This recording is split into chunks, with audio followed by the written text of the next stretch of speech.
Unha nova edición, a número 14 xa da Travesía do Xalo, que de novo este ano vai a reunir a máis de 500 participantes. Se vai a celebrar este domingo, día 27. Pero quen mellor que un colaborador da Asociación Castelo Deporte para que nos conte os pormenores desta nova edición.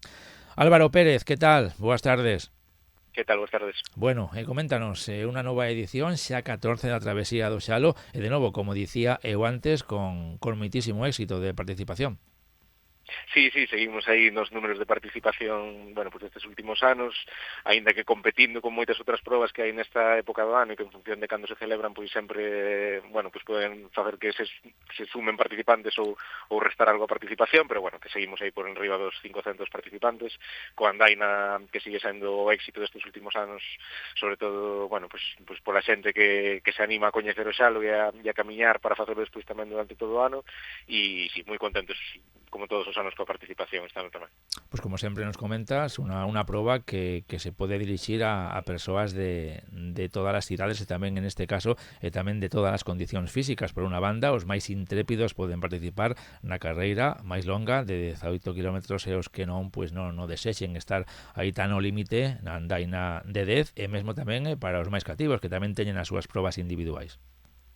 Sí, xusto, temos esas tres modalidades, unha carreira de 18 km con 1.200 metros de desnivel aproximadamente, que chega ata a parte máis alta do Monte Xalo, unha proba dura que, como é habitualmente a Travesía do Xalo, non é unha proba pensada para calquera que non este acostumado a correr polo monte, e despois a andaina que sí que está máis pensada para pasalo ben unha mañá e coñecer, sobre todo, camiños e lugares do Xalo que ata agora non son coñecidos, tamén porque cada ano seguimos variando as rutas, sempre son distintas, sempre se abren novas sendas, entón, pues é unha oportunidade tamén para coñecer outras zonas do monte, unha andaina de 10 km.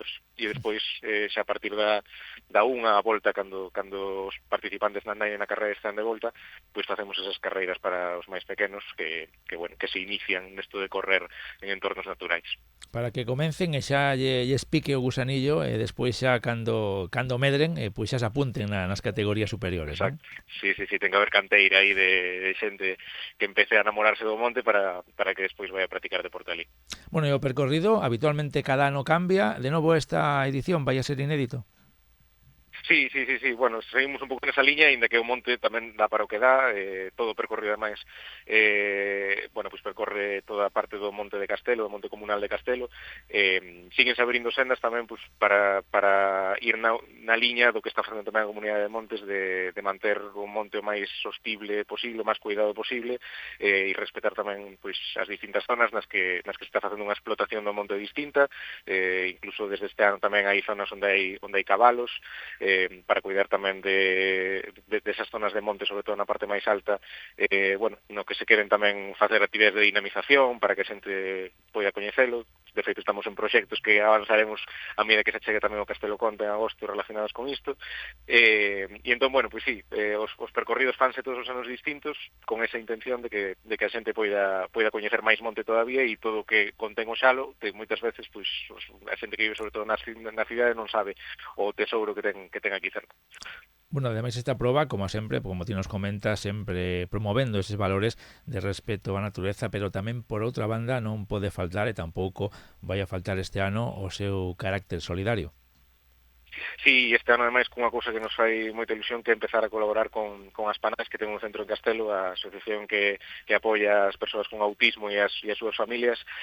O centro de Castelo, o centro de día de Castelo de Aspanais foi o primeiro que tivo esta asociación cando empezou hai varias décadas a traballar neste tipo de iniciativas, e a verdade é que, tamén desde Castelo Deporte e desde o Castelo Conta tamén estamos empezando a pensar en de que forma contribuir ao que temos máis cerca, e o Centro das Panais é un claro exemplo de algo que, leva moito tempo axudando a moita xente desde un sitio no rural, ademais, e queremos visibilizalo e potencialo. Entón, este ano todas as doazóns que fan os participantes van destinados a esta asociación.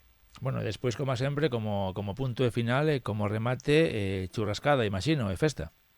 Exactamente, sí, que o carácter festivo sigue estando tamén, non? Está o da conservación do entorno, o solidario e tamén o festivo, así que sí, pois unha churrascada preparada polos veciños e polas veciñas de Castelo, a que pode vir tamén xente que non este apuntada na carreira na andaina, pois a partir das 2 da tarde, e despois, pois, como vai facer ademais unha moi boa tarde de sol, pois vai ser un bo momento para pasalo ben ali. Eso sí, porque aínda que hoxe o día está revolto, parece que a previsión é moi boa para o domingo.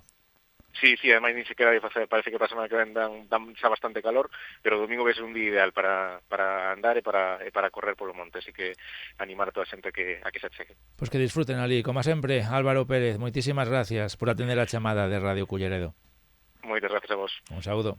Saúdo. Hasta logo.